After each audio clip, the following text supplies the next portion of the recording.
A gente já fez o unboxing dela, agora é hora de fazer o nosso review honestão da Creality CR100, uma impressora para crianças, para o mercado educacional. Vamos ver se realmente é tudo isso que eles falam.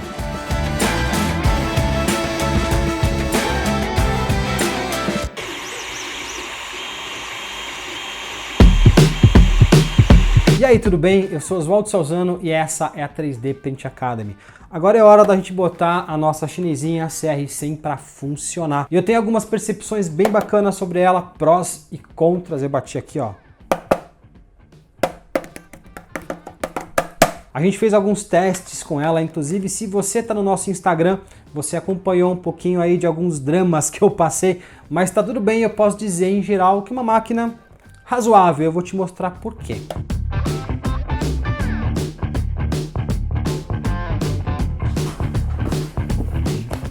Primeiro eu quero falar sobre o equipamento em geral, tá? Gostei porque ela é uma máquina bastante robusta, ela não torce, ela é uma máquina bem rígida, a maneira como ela foi construída, tudo com acabamento bom, enfim, caixinha de plástico injetado. Ela é um produto que você pega numa prateleira, coloca no teu carrinho e paga lá no caixa, tá? É um negócio assim, não é nada feito sem refinamento, né? A frente dela é bem bacana, ela lembra não, né? Ela é um caminhão justamente em função do apelo, né? Infantil. Você tem, de certa forma, um acesso relativamente fácil, apesar de ser uma impressora pequena, difícil colocar a mão aqui dentro, mas você consegue acessar todos os componentes dela. Eu encontrei algumas falhas de função aqui, como por exemplo, né? O interruptor de liga e desliga está desse lado. Em tese, né, a impressora ela é feita para você observar a peça desse lado. Só que essa peça aqui acaba atrapalhando a tua visão da impressão e você consequentemente acaba olhando por esse lado aqui que é mais aberto. Mas a gente tem o cabo de força exatamente neste mesmo lado. Aí eu pergunto, por que não colocar aqui, né? Você vê que na maioria das impressoras o interruptor de liga e desliga fica bem ao lado aqui do cabo de força. Não entendi por quê. Enfim, mas deve ser aí alguma questão de arquitetura da impressora, a maneira como os componentes são dispostos aqui dentro, enfim, não quero questionar isso. Só me incomodou, mas não é alguma coisa que vai atrapalhar o nosso trabalho, né? A gente tem aqui atrás suporte para rolo de filamento, né, pequenininho, mas eu já vi no Thingiverse que a gente consegue ter um suporte para colocar rolos de filamento de tamanho normal, vamos dizer assim. Então, a gente necessariamente não fica refém desses rolinhos bonitinhos, mas que talvez para um trabalho maior não façam tanto sentido.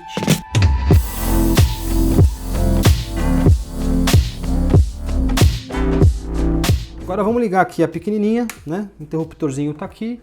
A gente automaticamente já vê mais ou menos o status da impressão. A gente tem 3 botões aqui, um botão que inicia e pausa a impressão, um botão que dá o home, né, na impressora nos 3 eixos, e aqui a gente aciona o aquecimento do bico. Então a gente vai levar o bico até 180 graus. Quando a gente tiver com o bico aquecido, a gente pode usar o cartãozinho de memória que vai aqui e já com a impressão pronta. A gente tem o controle remoto aqui, eu não coloquei pilha ainda, mas ele é uma réplica do painelzinho aqui com os 3 botões. Então a gente consegue operar lá de certa forma à distância. Não sei se é uma grande vantagem, mas talvez tenha um pouco a ver aí com essa história de crianças poderem utilizar a impressora. Se você está gostando desse conteúdo, já aproveita para se inscrever no canal e ligar o sininho para receber as notificações e também deixe o seu like se você estiver gostando. E aproveitando, curso Impressão 3D Total, as inscrições já estão abertas, o link está aqui na descrição. Poucas vagas, as inscrições ficam por poucos dias, então corre se você quer se tornar um profissional da impressão 3D. Vem com a gente que você vai gostar. O que eu vi de desvantagem, tá? Se você vai imprimir do cartão, a gente não tem como selecionar o arquivo e mandar imprimir. É o primeiro arquivo que tiver na lista, é o que ele vai enxergar e vai imprimir. Então a gente não tem esse controle. Como é que a gente tem que fazer isso? Uma vez que a gente fatia, coloca só um arquivo no cartão e manda lá imprimir. Dá um pouco de trabalho com o tempo, mas pode ser que você se acostume com isso. Mas você pode também ligar via USB no computador e controlar a impressora do computador, como a gente faz com um grande número de máquinas aí. Também não haveria problema. Mas aí você perde a portabilidade dela. Então qual seria o ideal? É você ter cada arquivo num cartão de memória, o que talvez inviabilize um pouco esse tipo de operação. Outro ponto que pegou. A Creality tem o Creality Slicer, que é uma versão customizada do Cura 15, o famoso Cura clássico, que eu gosto bastante porque ele é muito simples de operar. Eles colocaram algumas melhorias no software, mas eu não consegui testar porque eu uso o Mac, e o software só está disponível para o Windows. Então, Se você tiver a oportunidade de baixar o Creality Slicer, pode ser uma boa opção simples para configurar. Por eu não conseguir baixar o Creality Slicer, eu tive que criar um perfil próprio no Cura. Mas antes eu fiz o seguinte, eu imprimi o arquivo que estava aqui, que era o leãozinho, né? Inclusive eu estou com um leão aqui. Inclusive se você tá no nosso Instagram, né? 3D Print Academy, você viu um pouquinho aqui da minha jornada para fazer a impressora funcionar e ter peças com alguma qualidade, né? Eu acabei descobrindo aqui que ela acaba gerando um certo Z-Bending e eu inclusive achei que fosse uma questão física da impressora. Eu criei um perfil de configuração próprio para a CR100, meio que a olho, baseado no da Ender 3, que tem alguma coisa similar aqui em termos de mecânica, enfim. E a gente acabou imprimindo este gatinho aqui.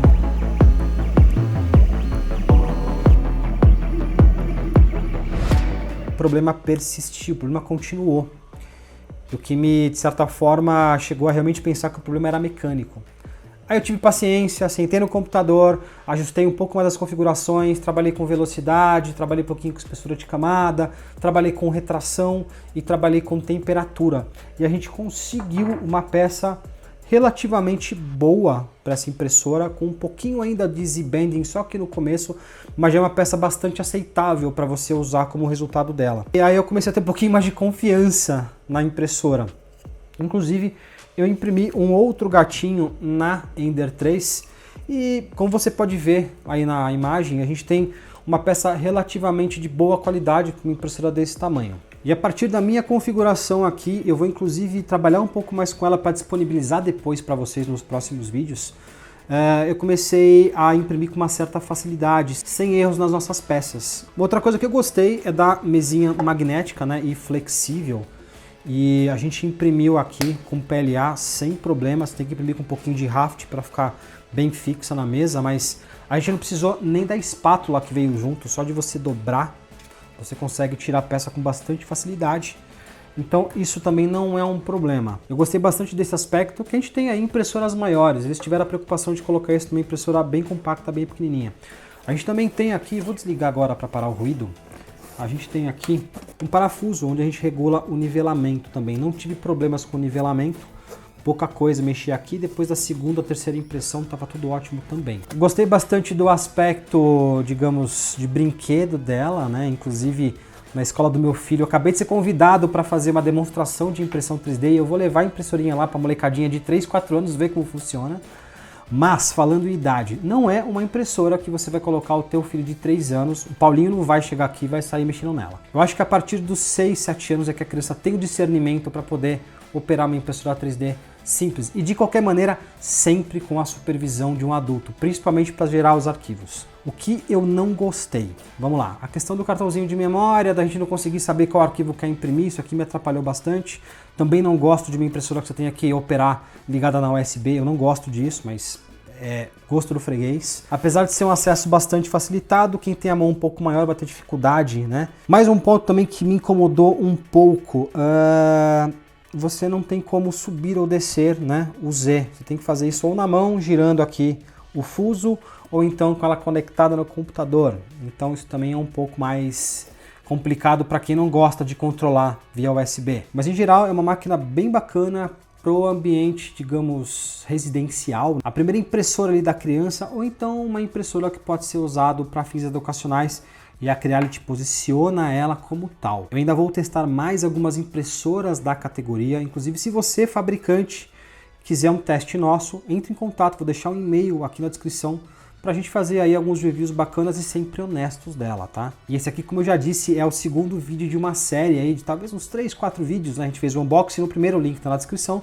Esse aqui é um primeiro review sincerão e agora eu vou trabalhar com ela com um pouco mais de cuidado, um pouco mais de frequência, um pouco mais de intensidade, principalmente tentando encaixá-la aí num contexto educacional. Vou procurar colocar algumas aplicações educacionais para a gente entender se ela realmente é uma impressora para o mercado educacional, para crianças. Então você vai ver algumas coisas bacanas aqui no canal. Essa aqui é a nossa CR100, espero que você tenha gostado desse primeiro review, foi uma semaninha de uso dela só. E se você quiser mais vídeos, eu vou deixar em algum lugar aqui da tela para você continuar entendendo um pouco mais de impressão 3D. Nessa aqui não é uma simples escola de impressão 3D, essa aqui é a 3D Print Academy. Te vejo no próximo vídeo, obrigado por estar com a gente. Tchau, tchau!